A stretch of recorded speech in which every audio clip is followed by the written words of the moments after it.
আজ বাংলাদেশে কিছু নামধারী মুনাফিক বের হচ্ছে, এদের পেটে বম মারবেন। সূরা ফাতিহা যদি আমার সামনে শুদ্ধ করে পড়তে পারে ওরে আমি মিষ্টি খাওয়াবো।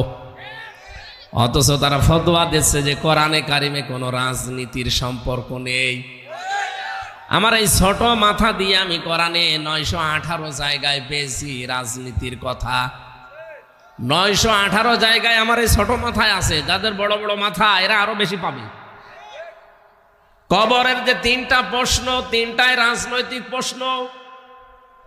ভালো করে শুনবেন, আমি আন্দাজে হ্যাঁ করে কথা শোনার জন্য বলছি না, চিন্তা ভাবনা করে। আপনি এখান থেকে মরে গেলেই তো কবরে যাবেন নাকি শ্মশানে যাবেন? কবরে যান আর শ্মশানে যান, যেখানে যান 3টা প্রশ্ন করা হবে। 1 নম্বরে মার রব্বুকা, এর ভেতরে 5টা বিষয় লুকিয়ে আছে। এই 5টা বিষয় রাজনৈতিক। আমাদেরকে পৃথিবীতে আল্লাহ বানিয়েছে এই রাজনীতি করার জন্য। ইন্নী জাইলুন ফিল আরদি খলিফা, অবশ্যই আমি পৃথিবীতে খলিফা পাঠাতে চাই।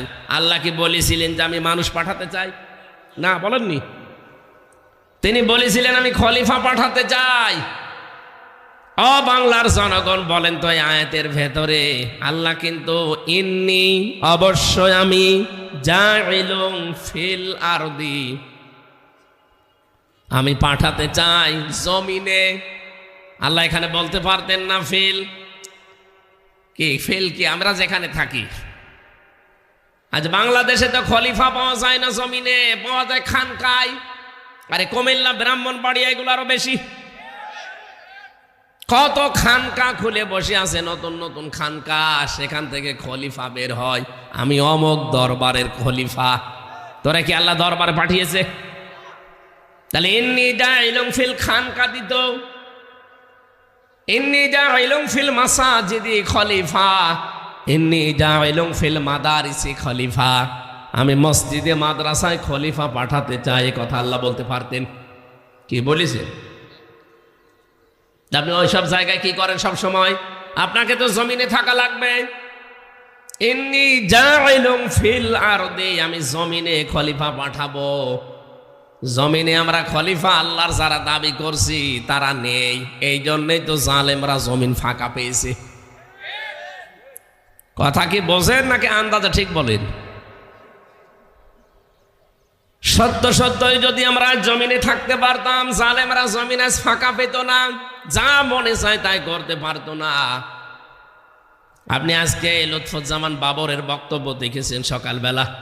17 বছর লোকটা জেল খেটে বের হয়েছে, পুরাটা পরিবর্তন হয়ে গেছে। আমি ছিলাম ওনার সাথে, বাঁশের ছেলে, বহুদিন ওনার কাছে কাটিয়েছি। লোকটার আগে কি আজান হচ্ছে? এ আওয়াজ আসে কিসে? ও, এত কাছাকাছি মাহফিল দিয়েছে। এইভাবে কথা বলা যায়? বলেন তো। আমার কানের ভেতর মনে হচ্ছে অন্য কিছু আসতেছে, কানে তুলে দিয়ে রাখি। একজন আজানের জবাব দিয়ে দেন, একজন দিয়ে দেন, আদায় হয়ে যাবে। এমন একটা সময় দিল আমার, সময়টা আসলে গুরুত্বপূর্ণ বিষয় এখন। আরে বারবার কানে এত আওয়াজ আসল। হ্যাঁ,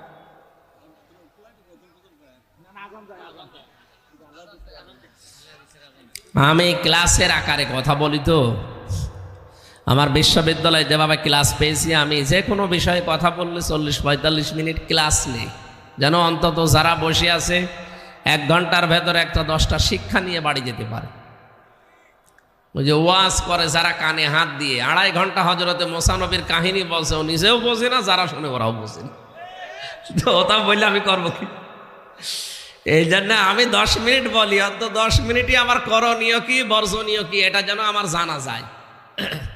আমরা হচ্ছে খলিফা আল্লাহর। কার? আমরা কি কোনো পীরের খলিফা? বলেন তো, কোরআন হাদিসে কোন জায়গায় পীরের খলিফা এ কথা আছে? আমরা খলিফা আল্লাহর, খলিফা রাসূলুল্লাহ। এই পৃথিবীতে আল্লাহ আমাদের খলিফা করে পাঠিয়েছেন মসজিদে, মাদ্রাসায়, খানকায়, দরবারে, মাজারে। কোথায়? জমিনে। কোথায়? আপনি নিজের কাছে প্রশ্ন করে বলেন, জমিনে আছেন আপনি? জমিনে থাকতে হলে জমিনে থানা আছে, থানা নেই জমিনে? আদালত আছে, শিক্ষা আছে, চিকিৎসা আছে, সব জায়গা তো জালেমদের দখলে। আপনি কোথায় আছেন? আপনি যে বলেন যে ছেলে মেয়েকে ডাক্তার বানানোর দরকার নেই, ছেলে মেয়েকে ইঞ্জিনিয়ার বানানোর দরকার নেই, বিশ্ববিদ্যালয়ের শিক্ষক দরকার নেই, ওগুলো সব জালেমরা বানাক। তো ওগুলো বানিয়েছে জালেমরা, এই কারণেই তো সব জায়গায় দুর্নীতি। আজ বাংলাদেশে চিকিৎসা বিভাগ দুর্নীতি মুক্ত হয় না কেন?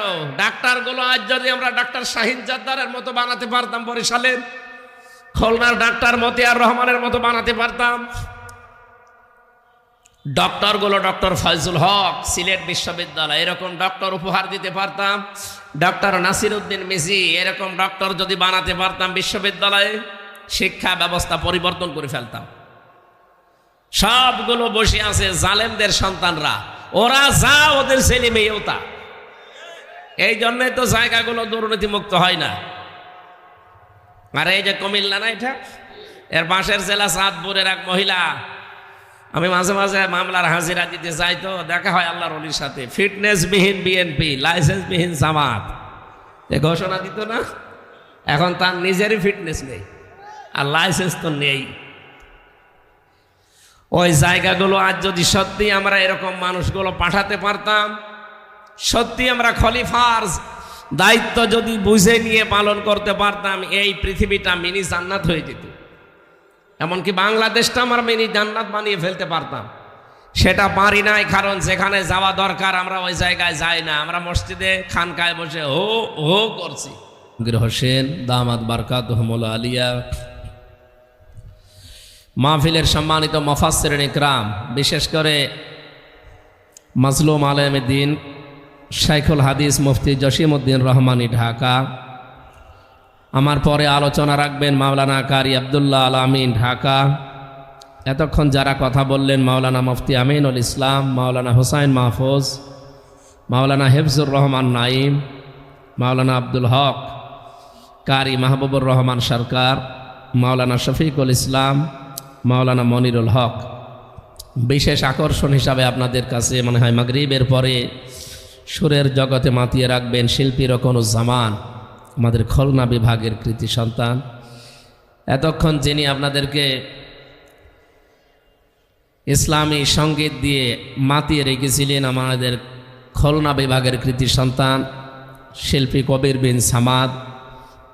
এরপরে মনে হয় এখানে কথা বলবেন আরও শিল্পী জাফর খান, শিল্পী ইলিয়াস আহমেদ, কারি সুফিয়ান মাক্কি, অন্যান্য ওলামা ইকরাম।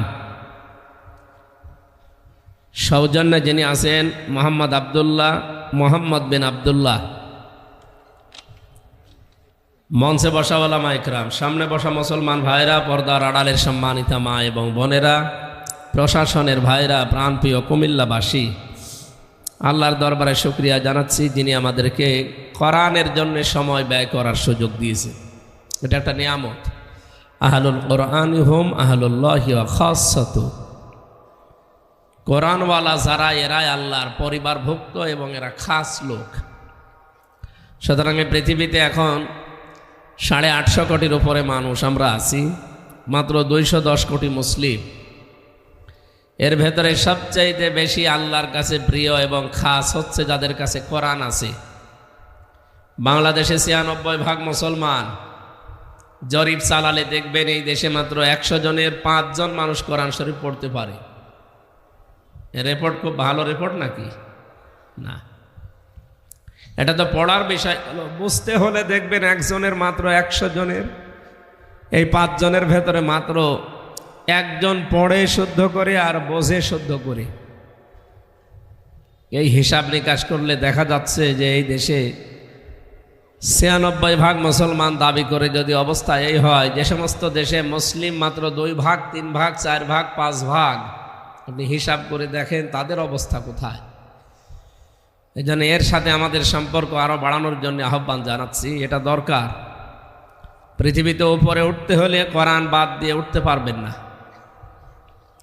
তাহা মা আনজালনা আলাইকাল কোরআন লিতাশকা, হে নবী আপনাকে আমি কোরআন এই জন্য দেইনি যে আপনি নিচে পড়ে থাকবেন, তাশকার জন্য দেইনি যে আপনি লাঞ্ছিত অপমানিত হবেন, না খেয়ে থাকবেন না। এটাকে দিয়েছি আপনাকে উপরে ওঠার জন্য। সুতরাং এইটা যদি আমাদের কাছে থাকে, আর যেভাবে থাকা দরকার ওইভাবে থাকে, আল্লাহর কথা 100 ভাগ সত্য হবে এবং আমরা উপরে উঠতে পারবো ইনশাআল্লাহ।